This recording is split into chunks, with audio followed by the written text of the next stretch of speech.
Nous parlerons ce soir de la Libye. On va évoquer la démission surprise de l'envoyé spécial de l'ONU pour la Libye. Nous évoquerons également l'actualité du coronavirus. 3 nouveaux pays africains touchés. Et puis, les 2 derniers sujets, ce sera le Togo, la Cour constitutionnelle qui a validé la victoire de Faure Gnassingbé. Et puis, est-ce que ces résultats définitifs sont la fin de la polémique? Pour évoquer ces sujets autour de moi, Basile Agbo, directeur de publication de Freedom Fighters. Il est là. Bonsoir, Basile. Oui, bonsoir. Bonsoir aux autres confrères autour de la salle et autour de la table. Et bonsoir aux amis téléspectateurs. David Djagbavi, togosite.com. Bonsoir, David. Bonsoir, salut. Bonsoir, confrères. Et Marc Abofan de Fait et Chiffres. Bonsoir, Marc. Bonsoir, Samuel. Bonsoir, David. Bonsoir, Basile. Et bonsoir à tous les téléspectateurs. Je ne sais pas, il y a beaucoup de souris autour de... Oui, parce que les gens sont trop contents. En quoi? Eh bien non, je ne sais pas. Peut-être parce que le mercure a baissé de 2 degrés et ça aussi l'expliquer. On va en parler tout à l'heure. Il y a 2 choses qui sont source de joie pour moi. La première, c'est justement cette pluie-là qui a rafraîchi un peu la journée. Oui. Et donc qui contraste avec la chaleur qu'on a eue ces derniers jours. Et puis évidemment le fait d'être parmi les vivants. Donc c'est un jour de grâce, un jour de joie. D'abord, c'est pour toi. Moi, c'est la victoire, un coup KO qui me fait jubiler, même si David n'est pas d'accord.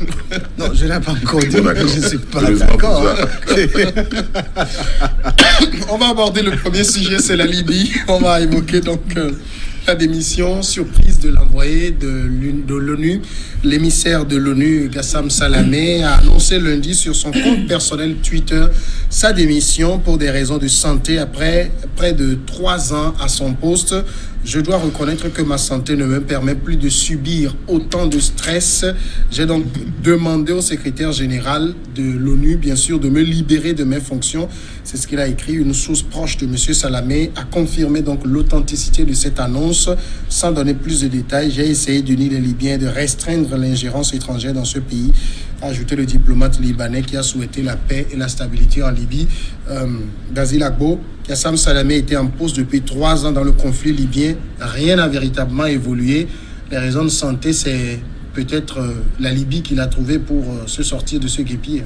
Non, Sam, la question libyenne, depuis le début, on savait que le chemin que ça prenait ne serait pas aussi facile que ça. D'abord, même le début de cette affaire-là, où des puissances internationales se sont mêlées à un jeu que je dirais un jeu malsain. Parce que comment dans un pays, une rébellion se soulève contre le président légitime, et au lieu donc d'aider le président légitime à frapper la rébellion, on donne des armes à la rébellion, on encourage la rébellion, on conduit la rébellion, on l'aide jusqu'à ce que on plonge ce pays dans la situation en tuant délibérément le président Kadhafi. Et donc, ça a continué par le fait que ceux qui en voulaient à Kadhafi avaient un plan. C'était de posséder la Libye. La Libye, c'est une puissance. Et qui allait conduire une certaine révolution africaine à une réussite. Et Kadhafi ne l'a jamais caché. Et les puissances internationales avaient cette crainte, avaient cette peur. Ils ont profité donc d'une situation méchante pour lui faire la peau et pour prendre le pays. Et maintenant, chacun veut posséder sa part de ce qu'il voulait en plongeant la Libye dans cette situation-là.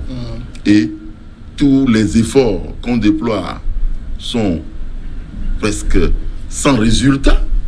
Et on dépêche quelqu'un comme Gassam pour aller gérer.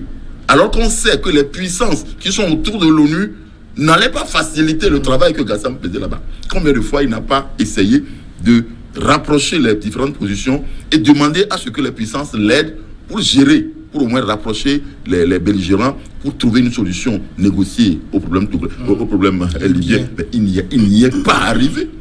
Et c'est pourquoi il dit que sa santé ne lui permet plus de subir encore cette tension-là.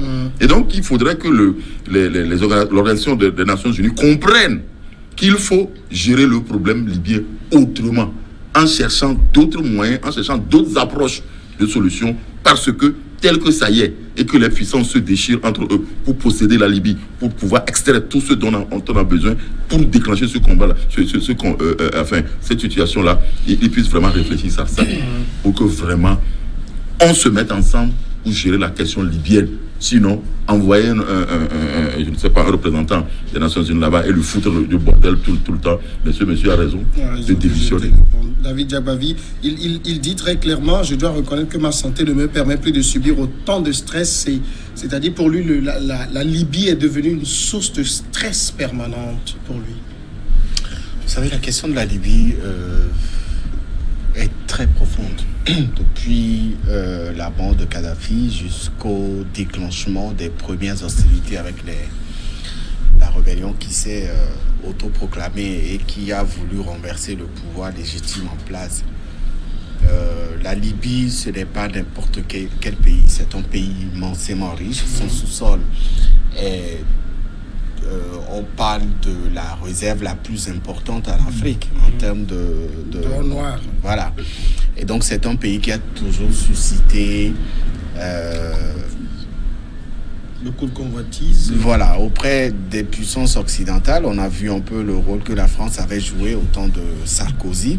On a vu aussi ce que les Américains, le rôle qu'ils ont joué pour pouvoir renverser Kadhafi. Maintenant que Kadhafi est parti, la Libye aujourd'hui n'arrive pas à se remettre parce que le pays a tellement été dévasté par ces puissances que ce qu'il en reste aujourd'hui ne représente plus rien. Donc si l'envoyé spécial des Nations Unies parle de maladie pour expliquer sa démission, il faut au-delà voir d'autres raisons. Vous savez, l'ONU a fait tout ce qu'elle pouvait pour trouver une solution à la crise libyenne, mais jamais les belligérants n'ont accepté de se mettre à table. La dernière réunion qui a eu lieu à Berlin est celle qui avait sonné le glas, qui avait fait comprendre qu'il y a des positions tranchées, des positions qui ne pourront véritablement pas faire avancer les discussions. Et vous avez vu un peu le rôle que le maréchal Haftar aussi a joué. Aujourd'hui, ce maréchal ne reconnaît pas le pouvoir légitime en place en Libye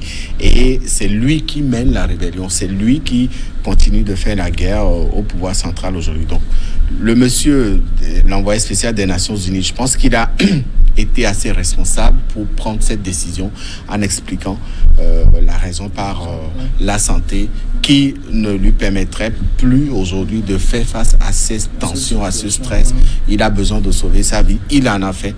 Il s'est investi, l'ONU également, mais aujourd'hui il a compris qu'il fallait véritablement s'occuper aussi un peu de ça. Marc Abouflan, c'est simplement un aveu d'impuissance de Gassam Salamé.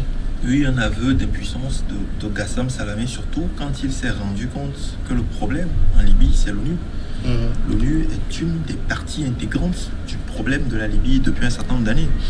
Le problème de la Libye dont on parle aujourd'hui, c'est-à-dire un gouvernement qui existe et en face une rébellion menée par le maréchal Haftar qui fait feu de tout bois pour justement renverser le gouvernement.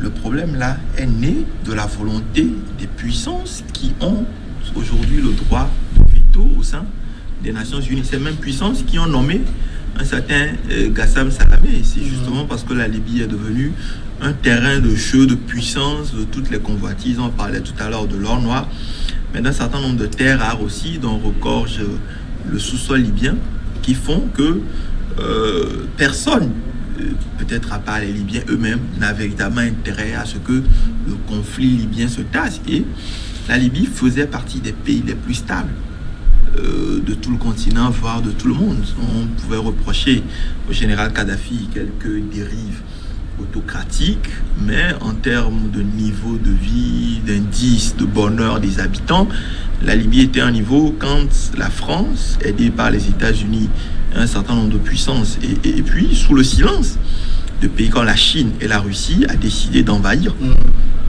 la Libye, de foudre tout le bordel, de mettre fin de manière drastique à la vie du général Kadhafi, du colonel Kadhafi. Et puis, on a vu comment ces puissances ont continué en soutenant, s'il a aujourd'hui le gouvernement, demain le maréchal Haftar, pour maintenir cette permanente crise en Libye. Et je pense que Gassam Salamé a eu raison de préserver sa santé. Parce qu'on sait aujourd'hui que le problème libyen, sa résolution n'est pas pour demain. On ne pourra trouver une solution définitive. En tout cas, les Nations Unies ne pourront trouver une solution définitive à la crise libyenne que quand ils auront vidé le sous-sol de la Libye. Parce que le véritable intérêt, c'est là. On va envenimer la situation, on va trouver, peut-être Gassam est parti, on va trouver quelqu'un de plus conciliant qu'on va nommer comme émissaire de l'ONU en Libye, et quelqu'un qui va peut-être laisser faire les puissances, laisser à ces puissances faire ce qu'ils veulent, et puis ça va perdurer jusqu'à ce qu'on épuise totalement le sous-sol libyen. Nous partons pour la première pause et on revient après continuer ce même débat.